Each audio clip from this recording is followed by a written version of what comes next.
On this episode, I talk about gratitude, why I love the climb and not jets, and kids with technology. You keep asking questions, I'll keep trying to answer them.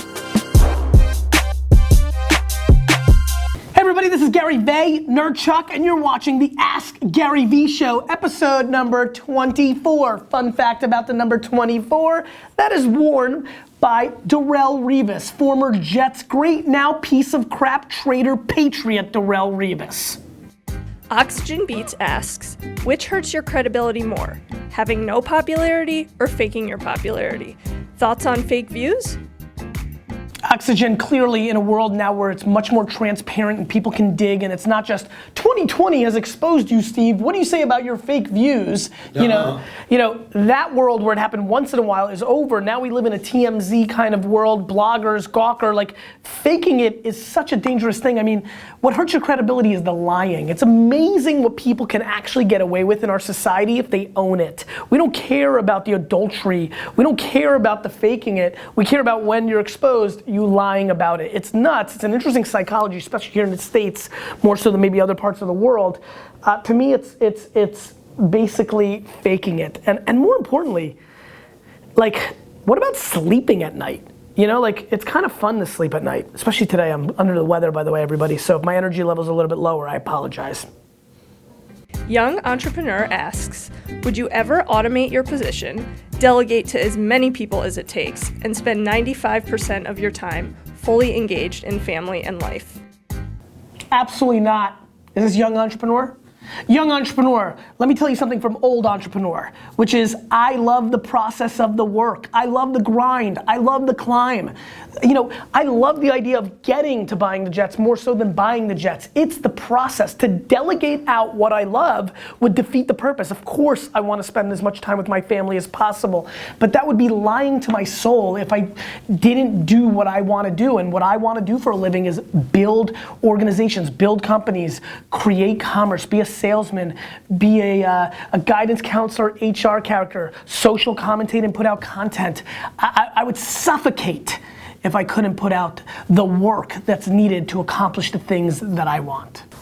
The problem, young entrepreneur, especially when you're a young entrepreneur, is people want stuff, right? They want the bling bling here, right? They want the cool ass kicks. They want the car, they want the jet, not the jets. They want stuff. I don't want stuff. I want the sweat and the pain and the gratitude and the, happiness that comes along with the work. I want the work. I don't want the stuff. Hey Gary, I got a very simple question for you. This is not the outfit to do it in, so 1 second. Okay. Okay. Anyway, you're wrong, my brother. Question is, you had the right outfit on the first time. Occasional rushes of motivation. It's like, yes, now I'm gonna do this. But after a few days, that motivation goes away. So how do you get that constant stream of motivation? Thanks a lot. This piggybacks well off of the last question. My motivation comes from a couple places. One, I love what I do. You may not love, again, back to what you want, especially seeing a lot of the youngsters jumping in today's show. You may think that doing things is the process needed to what you want, which is you want to be in Las Vegas with 30 beautiful women around you and like drinking champagne and going crazy. Like, I don't like that stuff. No, I don't. I don't like that stuff. I like the process. And so, to me, there's two things that drive me. One, I love what I do. For the billionth time, my separating aspect from a lot of you, I'm keeping it real, is I love working. I love putting in the work. I love the headaches. I love HR nightmares. I love it. I like it. I like the grind. I like that I have a 6:30 call today with an upset customer. I like that. And so that's number one. Number two is straight up gratitude. You wanna have real fuel? I don't know what this meant. I'm just trying to become Superman. If you want real fuel, that was me injecting gratitude. You want real fuel to win? Be grateful. Now, you can't be grateful. You can't watch this video and be like, oh great, GaryVee said, I'm now grateful. In me, in my personality, is gratitude. The self-awareness that I was born in the Soviet Union, that the timing of when I was born there was better than when my dad was born there, better than when my grandparents were born there. It created a scenario where this moment in time where America and Israel got together and made a deal with the Soviet Union and people were able to leave the country, and that's it. I got really lucky that what I'm great at is really kind of glamorized here, entrepreneur, businessman, whereas in Russia, who knows, I'd probably be dead or a trillionaire. And so, I'm just grateful. I'm grateful for the greatest parents that one could ask for. I'm grateful for like amazing wife. A lot of, unfortunately I lost a lot of my grandparents before I was even 5. So I haven't had a lot of death. And so, it's really like, I don't even have a gear that's like, woe is me or too bad. First of all, I also don't like complaining. I've made this bed. Like I feel ill today, I'm under the weather, right? But I'm not like, oh, watch this. D-Rock, I don't know if you can get in here. People are gonna like this. Let's show something of fun to everybody. I don't know, D-Rock, talk to me. Can like people see the schedule? Yeah, they can. Yeah, I mean so schedule, right? Like work out at 6:30 and travel and meeting and meeting and meeting and speak and call and speak and tape the show, right? And then call and then meeting and then meeting and then meeting and then meeting. And if you're paying attention to 10 minutes, 10 minutes, 10 minutes, 5 minutes, 15 minutes, planning meeting, call, coffee, meeting. And today's a good day because it's a Friday because I get to be done, by 8 o'clock with dinner with some friends. But like when you go back, I mean, the bottom line is I'm in meeting, well, this is Jets game, but I'm making my bed.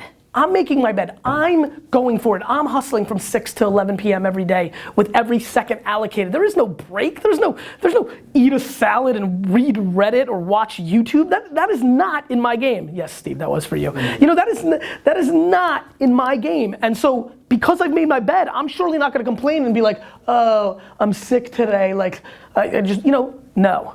So that's it. I don't even remember what I was answering, but that's what I think. Ozzy asks, why is your phone always in the shot? My phone is always in shot because my phone is always with me, plus my adorable Zan's on there. I don't want to show his pictures. Lizzie doesn't let me share kid photos that much. But the other reason is because if you haven't heard, this is an extension of you as a human being. Every one of you rarely is ever arm's length away from your phone in every 24-hour window, including while you're sleeping and showering. This is an extension of us.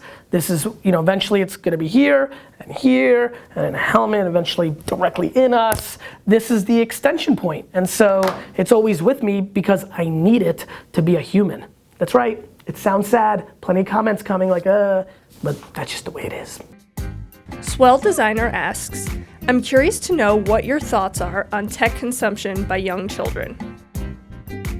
This is an interesting one because I've done a lot of lucky, serendipitous piggybacking on today's questions because I just went into that and kids are all up in this right now and I think it's evolution. I mean, if you were to ask the person that was like me during the caveman days on his or her show, what you think about humans that look like us today, all of you cavemen and women would be like, no, terrible. But we've evolved, and I think that children are growing up with technology. We're definitely going into that futuristic world, and I think it's great. I think that they're going to be different versions of us, but that's not bad. I'm not the dad that's gonna be like, get outside and play. Of course I want them to be healthy, but don't forget, our kids are eating a hell of a lot better than any of us. All our Big Macs every day are a hell of a lot different than kale chips that we're all growing up with now, and so there's trade-offs. Maybe, not to mention more people work out now, so I think they're gonna be more less information smart because it's a commodity because anything you want to know is here. And I think they're just gonna be different characters. And so I'm super excited about it. I think it's phenomenal. I love that children growing up totally different. I love that I see Xander thinking everything swipes. There's some downsides like everything else. I'm worried about them being as active, but if you're a good parent, you can do whatever you want.